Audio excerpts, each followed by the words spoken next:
Day 23. The Queen of Heaven in the Kingdom of the Divine Will. The first hour of sorrow sounds. A star, with mute voice, calls the Magi to adore Jesus. A prophet makes himself the revealer of the sorrows of the Sovereign Queen.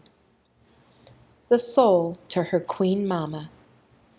My most sweet Mamma, here I am again at your knees. This daughter of yours can no longer be without you, my Mamma. The sweet enchantment of the celestial baby, whom you now clasp in your arms, and now kneeling, adore and love in the manger, enraptures me, thinking that your happy destiny and the same little King Jesus are nothing other than the fruits and the sweet and precious pledges of that fiat which extended its kingdom in years. Oh, please, oh, Mamma, give me your word that you will make use of your power to form in me the kingdom of the divine will. Lesson of my celestial Mamma. My dearest daughter, how happy I am to have you close to me, to be able to teach you how the kingdom of the divine will can extend in all things. All crosses, sorrows, humiliations, invested by the life of the divine fiat, are like raw materials in its hands, in order to nourish its kingdom and to extend it more and more. Therefore, pay attention to me and listen to your Mamma. I continued my stay in the grotto of Bethlehem with Jesus and dear Saint Joseph. How happy we were, because of the divine infant and of the divine will operating in us. That little grotto had changed into paradise.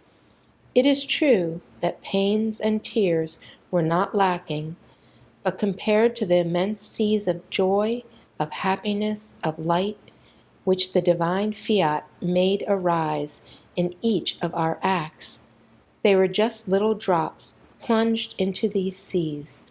And then the sweet and lovable presence of my dear son was one of my greatest happinesses. Now, dear daughter, you must know that the 8th day arrived after the celestial baby had been born to the light of the day, and the divine fiat sounded the hour of sorrow, commanding us to circumcise the charming little baby. It was a most painful cut which little Jesus was to undergo. It was the law of those times that all of the firstborn had to undergo this painful cut. It can be called the law of sin, but my son was innocent, and his law was the law of love.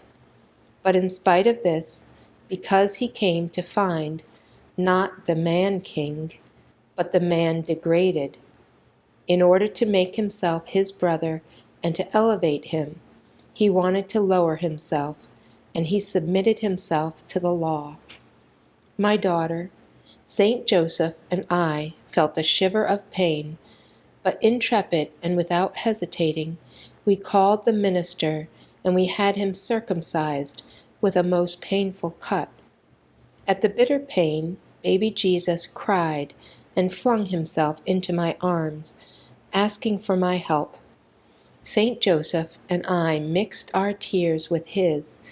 We gathered the first blood shed by Jesus for love of creatures, and we gave him the name of Jesus, powerful name, which was to make heaven and earth tremble, and even hell, a name which was to be balm, defense, help for every heart. Now, my daughter, this cut was the image of the cruel cut that man had done to his soul by doing his own will. And my dear son allowed himself to be given this cut in order to heal the harsh cut of the human wills, and, with his blood, to heal the wounds of the many sins which the poison of the human will has produced in the creatures.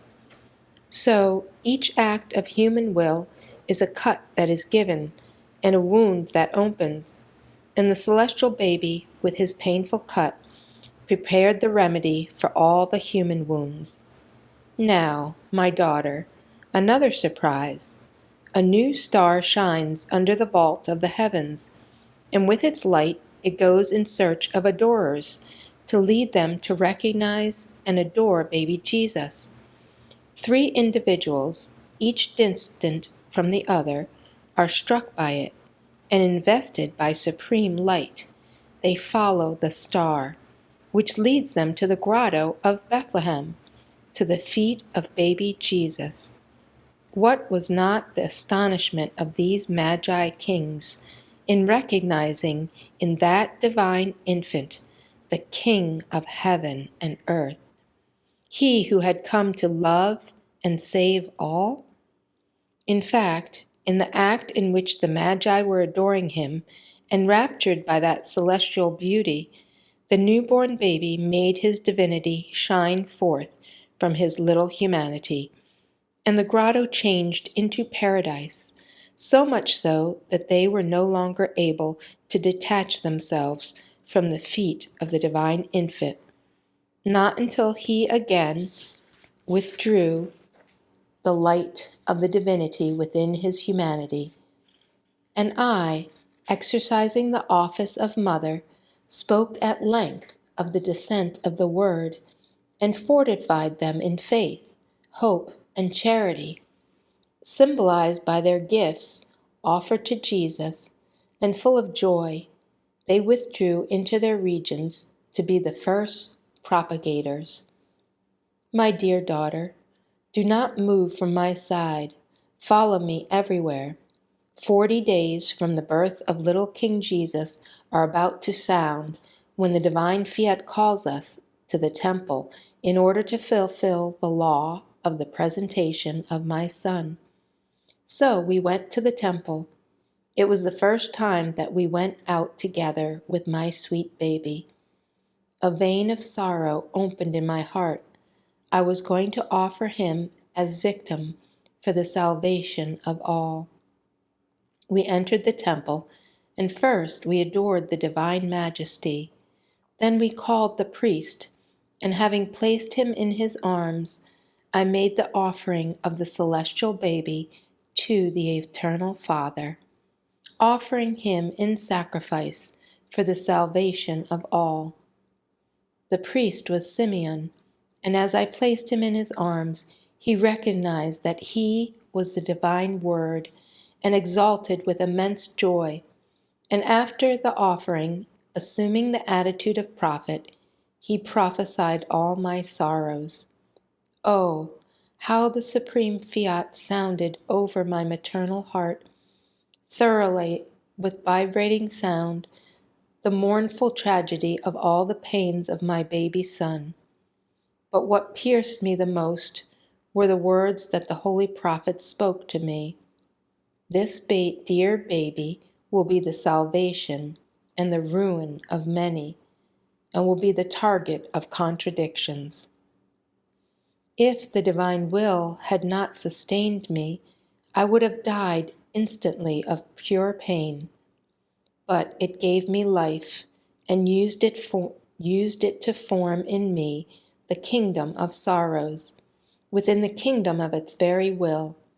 So, in addition to the right of mother that I had over all, I acquired the right of mother and queen of all sorrows. Ah, yes, with my sorrows I acquired the little coin to pay the debts of my children, and also of the ungrateful children. Now, my daughter, you must know that in the light of the divine will, I already knew all the sorrows I was to suffer, and even more than that which the holy prophet told me. But in that act so solemn of offering my son, in hearing it being repeated to me, I felt so pierced that my heart bled, and deep gashes opened in my soul. Now, listen to your mamma. In your pains, in the sorrowful encounters which are not lacking for you. Never lose heart, but with heroic love let the divine will take its royal place in your pains, that it may convert them for you into little coins of infinite value, with which you will be able to pay the debts of your brothers, to ransom them from the slavery of the human will, so as to make them enter again as free children into the kingdom of the divine fiat. The soul. Holy Mamma, in your pierced heart do I place all my pains, and you know how they pierce my heart. Oh, please, be my Mamma, and pour into my heart the balm of your sorrows, that I may share in your same destiny of using my pains as little coins in order to conquer the kingdom of the divine will. Little sacrifice. Today, to honor me, you will come into my arms, that I may pour in you the first blood that the celestial baby shed, in order to heal the wounds that your human will did to you. And you will recite 3 acts of love in order to mitigate the spasms of the wound of baby Jesus. Prayer. My Mamma, pour your sorrow into my soul and convert all my pains into will of God.